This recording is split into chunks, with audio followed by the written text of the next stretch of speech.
기도하겠습니다.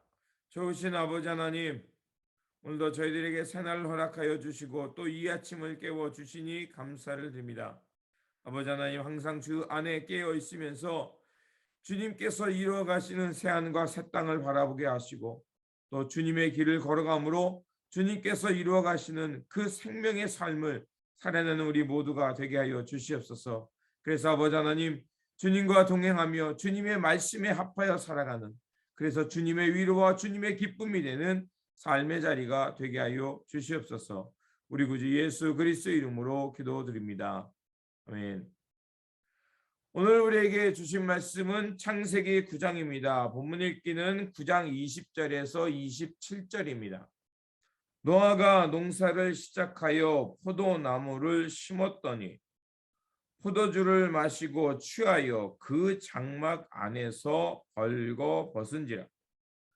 가나안의 아버지 함이 그 아버지의 하체를 보고 밖으로 나가서 그의 두 형제에게 알림해 셈과 야벳이 옷을 가져다가 자기들의 어깨에 메고 뒷걸음을 쳐 들어가서 그들의 아버지의 하체를 덮어쓰며 그들이 얼굴을 돌이키고 그들의 아버지의 하체를 보지 아니하였더라.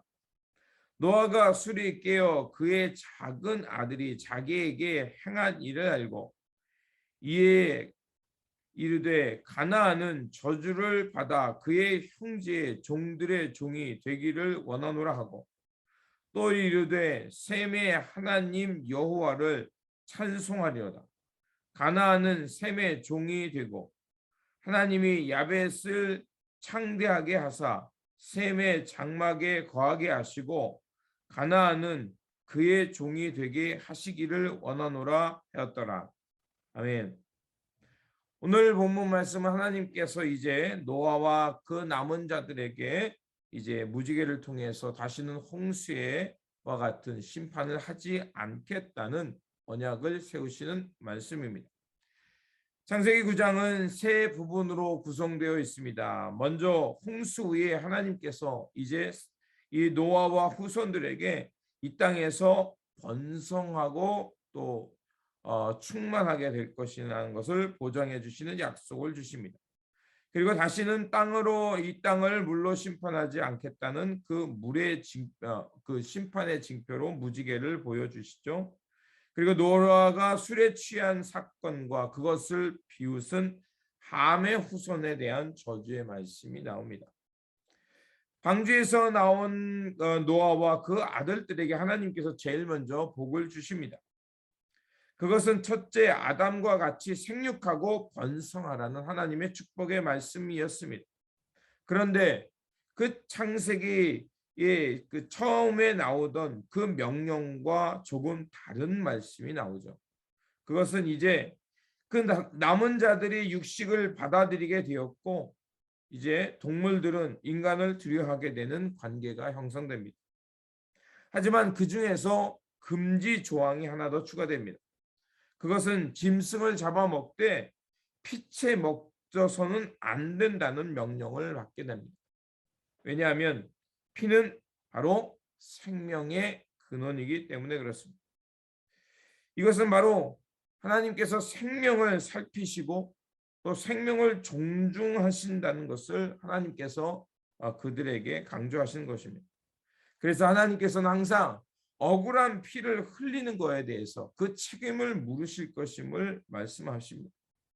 그렇습니다. 특별히 사람의 피를 흘리게 해서는 안 된다는 그 규정을 통해서 하나님은 다시 한번 사람이 하나님의 형상을 가지고 있었기에 그들을 함부로 대해서는 안 된다는 것을 그들에게 다시 한번 명심토록 말씀하고 있는 것을 알 수가 있습니다. 이것은 또한 오늘날에도 마찬가지입니다. 물론 살인은 해서는 안 됩니다. 하지만 하나님께서 만들어 놓은 그 자연 세계도 함부로 훼손하거나 동물을 학대한 행위도 바로 하나님의 창조의 질서를 무너뜨리는 것이기에 함부로 해서는 안 된다는 것입니다.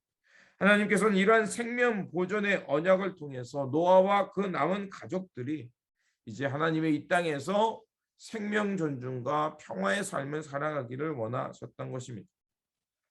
하나님께서는 다시 한번 홍수로 심판을 하지 않을 것을 약조해 주십니다. 그러면서 그들에게 무지개를 보여주시죠. 그래서 인간들이 무지개를 볼 때마다 그 하나님의 언약을 기억하게 하셨습니다. 그래서 이 땅에 사람들이 사람들이 죄를 지어 하나님 앞에 맹렬한 지를 사게 되지만, 그러나 하나님께서 항상 사람들을 긍휼히 여기실 것임을 약속해 주신 것입니다. 그리고 18절에 이제 노아와 세 아들들 셈과 함과 야벳의 이야기가 나옵니다. 그런데 여기서 즉 노아의 둘째 아들이죠. 함에 대한 저주의 말씀이 나오게 됩니다. 노아는 술에 취해서 벌거벗게 됩니다. 그 광경을 둘째 아들인 함이 보고 다른 형제에게 그 아버지의 치부가 드러난 사건을 전해줍니다. 이는 부모와 자식 간의 위기가 있었음을 말하는 것입니다. 노아는 무절제한 행동으로 셈과 야벳은, 노아는 이제 무절제한 행동이 나타나고 그것을 셈과 야벳은 그것을 아버지의 그 무절제함과 그 부끄러운 행실을 덮어줍니다. 그래서 아버지와 그 적절한 관계를 지속할 수 있었지만 함은 아버지의 치부를 드러내고 형제들에게 말함을 통해서 결국 아버지와 좋은 관계를 지속할 수 없게 됩니다. 이런 일의 원인은 노아의 무절제한 행동에 있었음을 우리는 알 수 있습니다. 노아는 의인이었고 하나님과 동행하는 사람이었습니다. 그런데 그가 어찌된 일인지 땅의 풍요함으로 인해 그는 나태하게 되었고 무절제한 행동으로 인해서 결국 그 치부를 드러내게 되고, 결국 함은 그 아버지의 치부를 말하게 됨을 통해서 함에게 저주하게 되는 일까지 생기게 됩니다. 성경에서 포도와 포도주는 매우 긍정적인 것으로 다루어지고 있습니다. 그래서 그것은 포도와 포도주는 하나님께서 기뻐하시는 민족을 표현하기도 하고, 또 하나님께서 복을 주시면 그들이 그 포도나무에서 열매를 맺겠다라는 하나님의 축복과 보호가 있는 것을 말합니다. 그런데 성전에서 하나님을 섬기는 이들은 레위기 10장에 의하면 결코 포도주를 마셔서는 안 된다라는 그런 규약이 있기도 합니다. 그리고 하나님께 대해서 선한 사람은 반드시 그 포도주를 멀리해야 된다는 규정이 민수기 6장에도 나옵니다.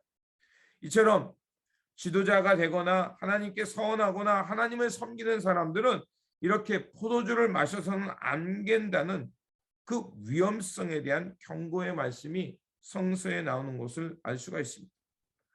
노아와 함의 사건은 바로 술 취함과 벌거벗음, 또 도덕적 해이가 얼마나 무서운 일을 발생할 수 있는가를 경고해 주고 있습니다. 하나님의 은혜를 입어서 홍수의 심판 속에서 살아남았지만, 그러나 여전히 인간은 죄 가운데 빠질 수 있는 존재라는 것을 우리에게 말해주고 있는 것입니다. 온 일과 홍수로 쓸어버린다 할지라도, 그러나 끊임없이 죄는 살아서 하나님의 뜻을 거스르게 하는 그 위험성이 있음을 우리에게 말해주고 있는 것입니다. 그래서 죄는 끈질기게 살아남아서 우리를 괴롭힐 수 있다는 것입니다. 그렇게 이런 죄의 속박에서 벗어나는 것은 바로 첫 번째 아담은 실패했지만 두 번째 아담으로 오는 예수 그리스도, 그분의 십자가의 보혈을 의지할 때만이 우리는 그것에서 벗어날 수 있음을 알 수가 있습니다. 그렇게 우리는 주님의 은혜와 주님의 십자가가 없이는 결코 하나님 앞에 온전히 설 수 없는 연약한 인간이라는 것을 기억해야 합니다. 그래서 사도 바울도 고린도전서 10장 12절에 그런즉 손질로 생각하는 자는 넘어질까 조심하라는 이런 깨어있는 삶에 대해서 우리에게 경고한 바가 있습니다. 그러므로 우리가 주님 안에서 새하늘과 새 땅을 보았지만, 그러나 주님의 은혜가 없이는 언제든지 넘어질 수 있는 존재라는 것을 생각하면서 항상 주님 안에 머물기를 힘써야 합니다. 그리고 이 땅의 풍요 때문에 내가 교만하지 않도록 내 마음을 살피면서 주 앞에서 항상 겸손한 마음을 갖고 하루하루 주님 안에서 새로운 피조물이 되도록, 그래서 점점점 우리의 삶이 하나님의 성품을 닮아갈 수 있도록 우리의 삶에 대한 노력과 성찰을 멈추지 말아야 될 것입니다. 바로 주님 안에서 이렇게 항상 자라나기를 멈추지 않는 그 저와 여러분의 삶이 되시기를 다시 한번 주님의 이름으로 축원드립니다. 기도하겠습니다. 긍휼의 하나님, 주님의 은혜와 돌보심 없이는 단 하루도 온전히 살아갈 수 없는 존재임을 고백합니다. 그러하오니 주 예수 그리스도의 보혈의 은총과 성령님의 인도하심을 통해서 늘 주님 안에 머물게 하여 주시고 날마다 주 안에서 새로운 피조물 되어 주의 장성한 믿음의 분량에 이르게 되도록 주님께서 지켜주시고 인도하여 주시옵소서. 우리 구주 예수 그리스도의 이름으로 기도드립니다. 아멘. 오늘 우리에게 주신 말씀 붙들고 살아가는 한 날이 되시길 바라며 하나님 앞에서 항상 깨어있는 자 되어서 항상 조심하면서 우리의 마음이 하나님을 떠나지 않도록 항상 깨어있는 삶, 또 주님의 그 장성한 믿음의 분량에 이르도록 항상 훈련하는 삶이 되시기를 바랍니다. 주님의 평안이 함께 하시기 바랍니다.